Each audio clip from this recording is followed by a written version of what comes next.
Dia tanya orang yang mengkhianati umat Islam. Contohnya khianat agama Islam, rosakkan hukum-hukum agama, serang agama Islam.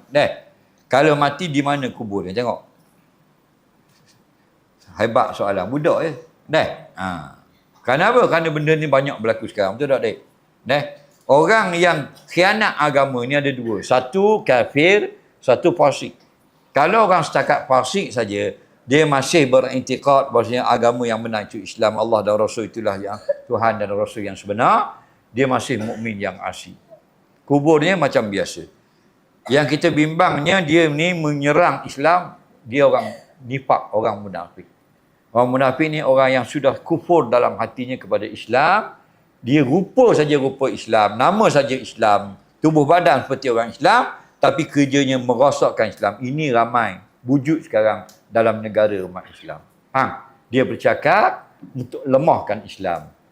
Kalau Islam, dia akan torture habis-habisan. Kalau daripada musuh Islam, dia akan berlembut habis-habisan. Ini munafik. Maka munafik fi darki asfali minan nar. Kalau orang munafik atau memang dia sudah kufur di dalam pura-pura saja Islam, lalu menyerang Islam, maka kalau mati, wala tusalli ala ahadin minhum mata abada, seorang mati daripada kalangan mereka, jangan kamu semayangkan mayat mereka. Wala takum ala qabri, jangan hantar ke kubur orang Islam, kerana dia sudah kufur, sudah murtad daripada agama Islam.